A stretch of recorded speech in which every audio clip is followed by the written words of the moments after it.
Bueno, seguimos con el abordaje antropológico de los estudios sobre la infancia y la adolescencia, en particular con la cuestión de qué tiene de específico y qué aporta en lo específicamente disciplinar de la antropología para el estudio de la infancia y de la adolescencia.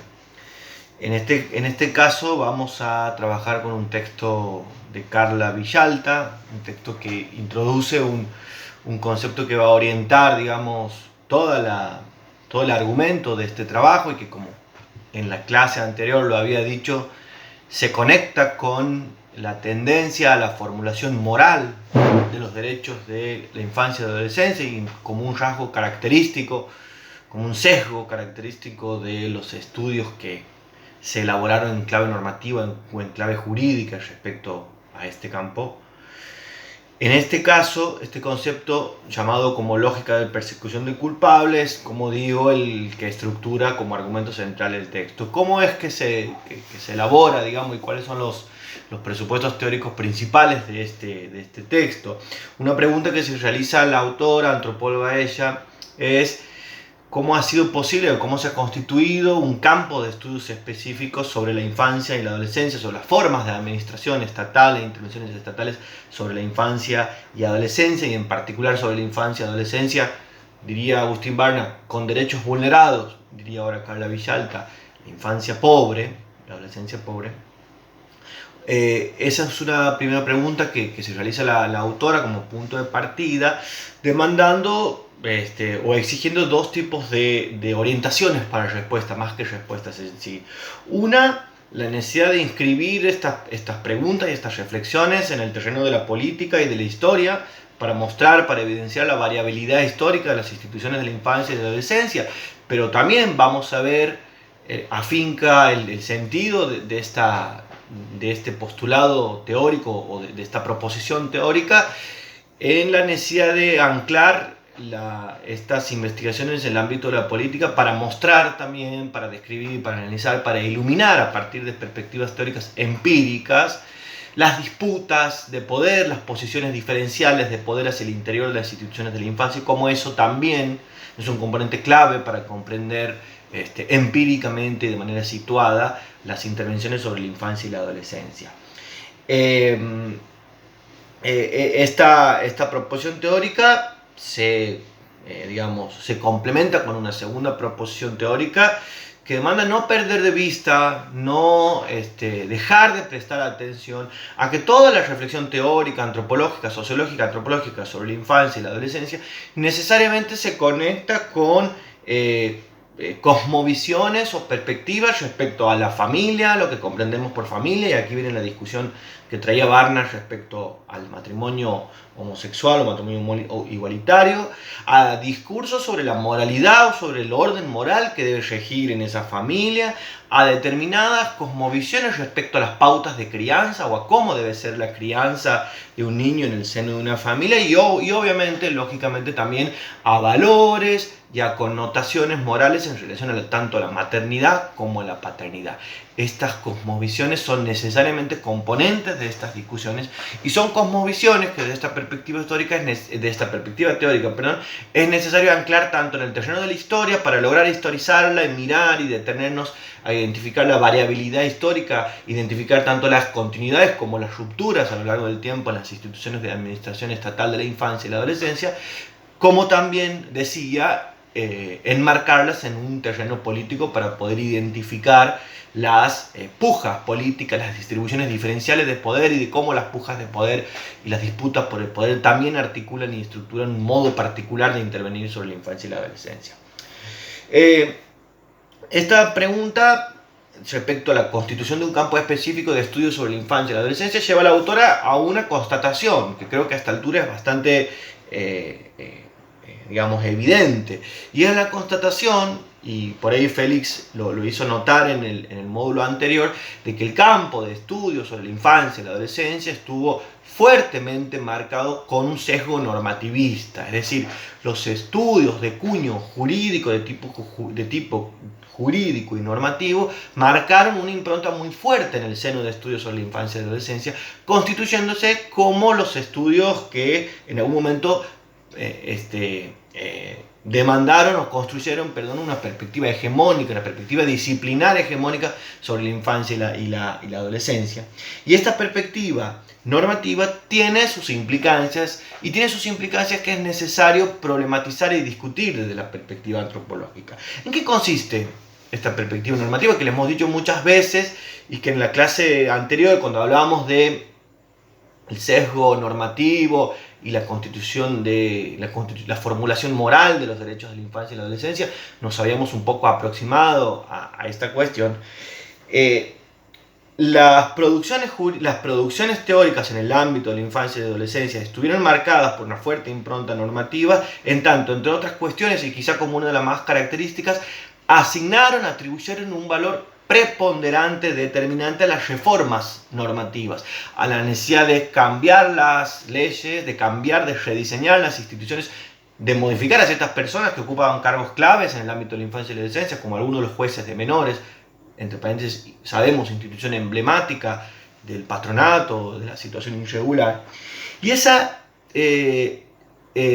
perspectiva, y la perspectiva antropológica, en general, los estudios socioantropológicos entienden que desde el ámbito jurídico hubo una sobreestimación, se sobrevaloró la capacidad transformadora de las reformas normativas, la capacidad transformadora de prácticas y de concepciones que tiene un rediseño institucional, modificar la ingeniería institucional. Y por ende, esta sobreestimación, que en la antropología se le suele llamar como el fetichismo jurídico, es decir, una sobreexpectativa sobre la capacidad que tiene una ley como marco simbólico para transformar una práctica o para modificar una concepción o una idea de tipo, por ejemplo, en este caso, tutelar, generó o implicó que los interrogantes que orientaron las producciones teóricas en el ámbito de la infancia y de la adolescencia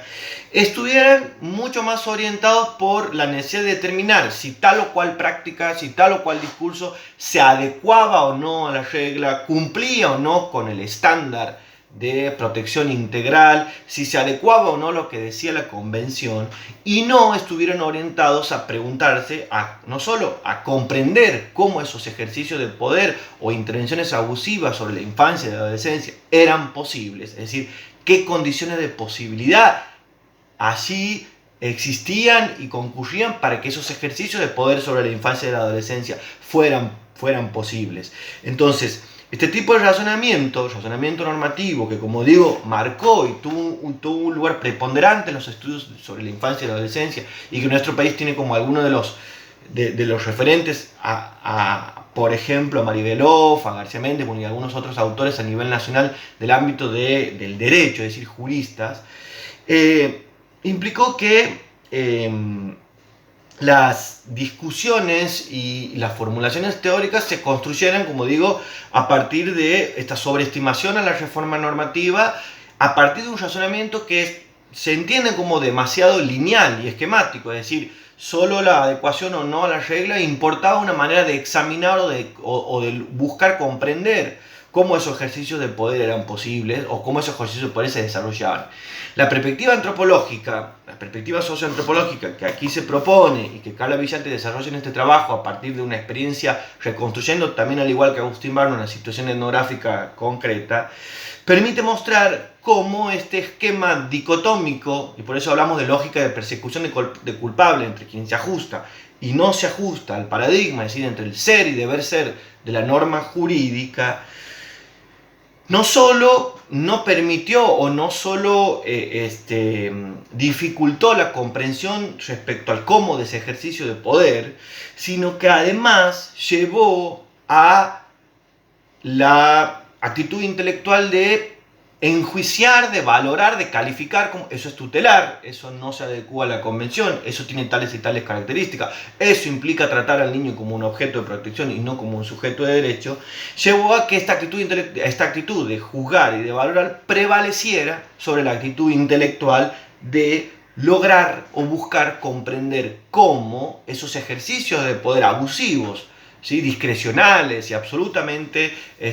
vulneratorios sobre la infancia y la adolescencia, cómo eran posibles, en qué contexto histórico se inscribían, ¿sí?, qué relaciones de poder se entramaban detrás de estos ejercicios de poder para lograr comprender o para buscar comprender cómo hoy esos ejercicios de poder son posibles, ¿no? Una autora que, salgo un segundo de lo que dice el texto de Villalta, una autora también muy reconocida, que lo vamos a ver en la próxima clase, en una conferencia, decía algo así, que es necesario también desde un punto de vista intelectual que pongamos en suspenso, digamos, que dejemos suspendida la cuestión de que el niño es un sujeto de derechos, porque hay millones y millones de ejemplos que dan cuenta de que esto no es efectivamente así, que es, como decimos, una formulación abstracta, una formulación del mundo jurídico, digamos, de una regla jurídica, un horizonte, un deber ser, y no una realidad donde en muchos casos, en muchas situaciones se verifican situaciones completamente contrarias a la idea de considerar o concebir al niño como un sujeto de derechos. Y lo decía, no en el sentido de no compartir, muy por el contrario, es una muy comprometida investigadora con respecto a los derechos de la infancia y adolescencia, sino como un ejercicio intelectual que nos demanda repensar el acuerdo político que está detrás de esta idea del niño como sujeto de derecho, porque es evidente que en muchas de las prácticas que aún hoy acontecen, inclusive obviamente en Santiago del Estero, esta idea o este horizonte o este objetivo normativo o también un objetivo institucional del niño como un sujeto de derechos, de pensar intervenciones sociales orientadas por ese eje del niño como sujeto de derechos, se halla fuertemente en crisis. En crisis porque como digo, es necesario recuperar las perspectivas teóricas de las ciencias sociales e integrarlas y generar un diálogo interdisciplinario con la producción de saber que se elaboró desde el ámbito jurídico. Recuperando el texto, esta idea de que la lógica de persecución del culpable llevó mucho más a juzgar y a valorar que a buscar comprender, que a lograr historizar las medidas adoptadas sobre la infancia y la adolescencia, que a lograr inscribir esas medidas implementadas o esas intervenciones, medidas de protección sobre la infancia y la adolescencia, lograr inscribirlas en tramas de relaciones de poder, buscando conocer cómo se ejerce el poder en esas situaciones, permite eludir o permite superar y complejizar esta forma de razonamiento que, como digo, desde el ámbito jurídico es bastante lineal y ubica de un lado u otro, entre culpables y no culpables, a quienes se adecúan o no, a quienes cumplen o no con los estándares establecidos o con las reglas establecidas respecto a los derechos de la infancia y la adolescencia. Por eso decía esto del fetichismo, de la sobreexpectativa, de la sobrevaloración sobre la ley, ¿no? Un antropólogo estadounidense, muy importante, digamos, en la historia de la antropología social en la década del 70, Clifford Geertz, en uno de sus trabajos principales decía que por lo general los procesos de reforma, digamos, entre una reforma, en este caso las reformas normativas a nivel nacional, la Ley Nacional de Protección de Derechos de la Infancia y la Adolescencia, y a nivel local, la Ley de Protección Integral de Derechos de la Infancia y la Adolescencia 6915, las reformas no se montan sobre la nada. Las reformas se montan sobre prácticas, sobre concepciones, sobre personas de carne y hueso que tienen forma de pensar y de concebir y de entender, que parten, por eso recupero el planteo inicial, que parten sobre determinadas cosmovisiones sobre la crianza, sobre los deberes de maternidad, de paternidad, sobre determinadas ideas de familia. Entonces, esos procesos de reforma no son lineales, digamos, no alcanza con la reforma normativa ni con los rediseños institucionales. Dice Clifford Geertz, es mejor pensarlo de manera lineal e interactiva. Por lo general, es corriente, dice este autor, que estos procesos de reforma en determinadas circunstancias tiendan a recuperar repudiadas emociones del pasado. Es decir, no es tan sencillo el proceso de reforma ni es tan lineal que, digo, para pensarlo de que una reforma normativa, un rediseño institucional, la abolición de un instituto emblemático del patronato como el juzgado de menores, iba a generar automáticamente una adecuación y una formulación de prácticas, de intervenciones y de normativas desde la perspectiva, digamos, de la idea del niño como un sujeto de derecho. Y esto, dice la autora, en este caso remitiéndose a su investigación, fue posible también en la medida de que quienes estuvimos o quienes estamos o quienes estuvieron vinculados a los organismos de protección y en algún momento de la infancia y la adolescencia, en algún momento se propusieron producir conocimiento sobre esta asignatura,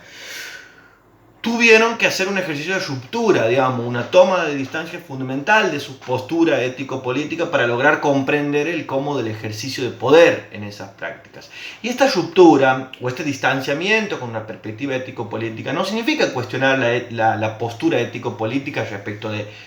la necesidad de plena vigencia de los derechos de la infancia y la adolescencia. No,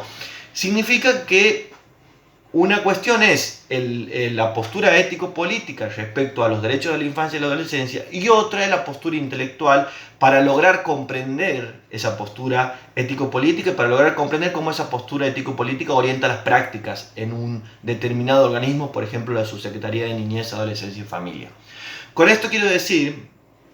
en definitiva, que la producción teórica de sesgo normativo que hegemonizó y que logró, digamos, un gran protagonismo en el ámbito de estudios sobre la infancia y sobre la adolescencia, no quiero decir que no tuvo ninguna utilidad. Sin duda alguna, y esto lo marca la autora, se ha constituido un eficaz instrumento de denuncia y de visibilización de muchísimas situaciones de vulneración y de abusos sobre la infancia y la adolescencia. En cambio, y como aspecto negativo, sí es cierto que la prevalencia de los estudios normativos, la prevalencia de razonamientos lineales, esquemáticos y planteados en términos dicotómicos como se adecua o no,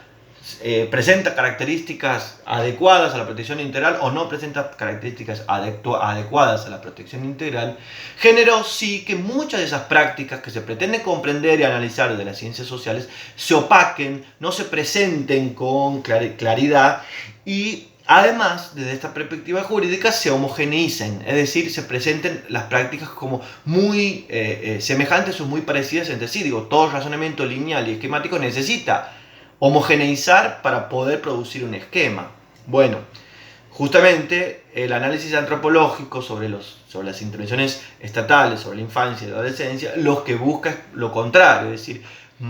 iluminar, visibilizar la enorme heterogeneidad, la gran dificultad y complejidad que presenta un proceso de adecuación y de reforma en el ámbito de la infancia y la adolescencia. Entonces, este concepto, y con esto cierro, de la lógica de persecución del culpable, lo que pretende es evidenciar cuál es el razonamiento que subyace a la forma convencional o a la forma dominante de producir conocimiento teórico en el ámbito de la infancia y de la adolescencia, evidenciando los límites